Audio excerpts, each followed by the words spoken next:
All right.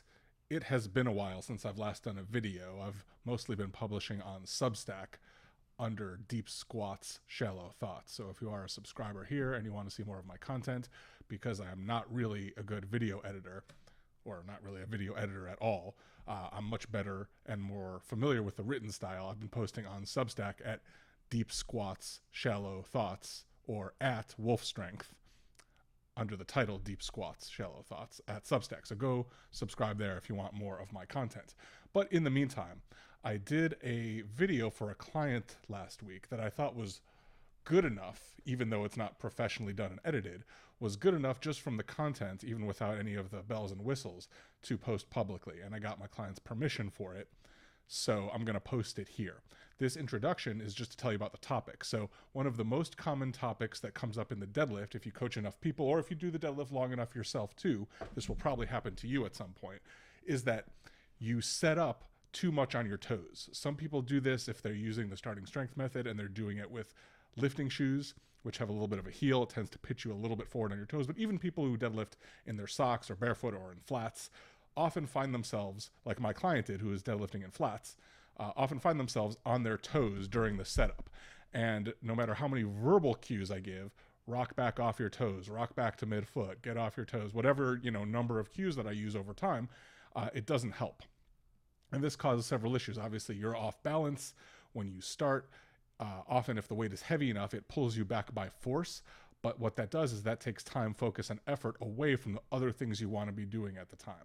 So what this video really shows is it shows that process in detail, how it works in practice when you're on your toes with a reasonably heavy weight. Now for this guy, my client here, he's pulled in the mid 400s. So it's not anywhere close to max. We're using about 300 pounds in the video, and his max is well over 400 pounds, although not close to 5. So he's between 4 and 5. So it's not anywhere close to a max. It's probably somewhere about, between, I don't know, upper 60s to low 70s. I didn't do the exact calculation of his max. But it's heavy enough at 300 pounds that it forces him back off his toes. And seeing that happen in real time is very illustrative as to how this process works and what to do it voluntarily instead of having the weight force you back from your toes to midfoot.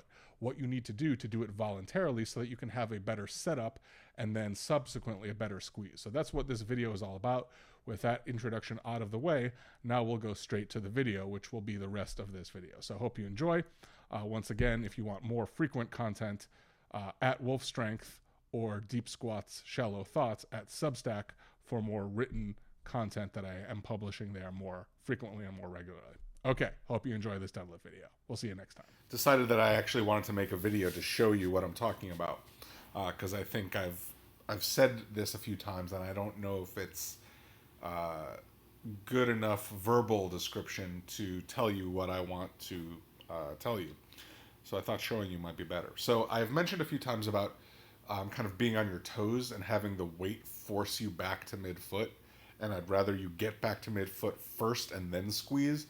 So it's kind of this process where you start setting up very forward, you squeeze up, and the process of squeezing up pulls you back more towards midfoot. And while that's not the worst thing in the world, it does kind of take your focus away because your body is shifting. It's harder to feel what's going on when shifting, and it also means the amount of time you're going to spend in that phase is going to be a little shorter because it just kind of makes you feel like you have to hurry a little bit. So I want to show you what I mean. I want to show you where your shoulders are. Relative to the center of the barbell here, right here we have the barbell center. It's a little bit angled, so it's a little bit misleading, but just say relative. This shoulder relative to this end of the bar. Look how far forward it is. If I drop a straight line here from your shoulder, it's way forward. It looks like it's like over a foot, right? Because the diameter of these plates is about 8.5 inches, and a straight line from your shoulder drops to about here. So you're almost a foot, give or take about a foot, away from the center of the bar. Your shoulders at the bottom of a deadlift, when you start, when you squeeze up, will be slightly in front of the bar. But we're talking about a matter of a few inches, not 10, 11 inches. Watch what happens as you squeeze up. Watch your shoulder. I'm going to put my cursor here in the middle of your shoulder. Now pause. Where's my cursor? The middle of your shoulder was where my cursor is. So you see how your shoulder went back probably about, 4 or 5 inches? That's what I want you to do before you start squeezing up. So the process of squeezing up is not wasted on that body movement, but can go all towards flattening your back out, which, as you can see, is not perfect here. It's okay here, lacking here. And part of that reason, I think, is because some of that time and effort goes towards it forcing your body backwards. So from here, you're in a good position to pull, but you kind of wasted part of that squeezing time and effort on your body shifting instead of putting your back in the right position. Let's watch the subsequent rep. Again, you put it down. The first thing you do when you put it down, right, watch, where you put it down here, watch where the middle of your shoulder is. You actually put it down in a better position, relatively. It's a little too far forward, but relatively close. Watch the first thing you do. Here's the middle of your shoulder. First thing you do, sorry, you went a little too fast for me. So you put the bar down right here. Here's the middle of your shoulder. The first thing you do, now you pushed yourself 2 or 3 inches more forward again. And what happens during the squeeze? So here, let's shift back. Here's the middle of your shoulder. Way, way ahead of the bar. Again, it drops down to a little bit less than the first rep, but still roughly forward, either right ahead of or at the edge of the plate, which is about 9 inches in front of the barbell, instead of a few inches like it should be. First thing that your squeeze does is it rocks you back. Look at that movement. 4 or 5 inches backwards. That's good that you need to get backwards, but you need to do it first. Rock back first, then squeeze up. So the time, right, you perceive that you're squeezing up for a long time because a significant portion of that time is taken by you rocking back, by the weight pulling you back towards midfoot. And then you don't really have that much time left just to squeeze. If you rock back and do that first, then squeeze, all of that time and effort goes into the squeeze. You're going to get your back flatter and better as long as you focus on it properly. So that's what I'm talking about. Hopefully the visual is clearer now. Let's watch the last few reps and see if that pattern holds. Put the bar down. Again, you do the same thing where you put it down. Oops, sorry. Put the bar down here and then shift even more forward.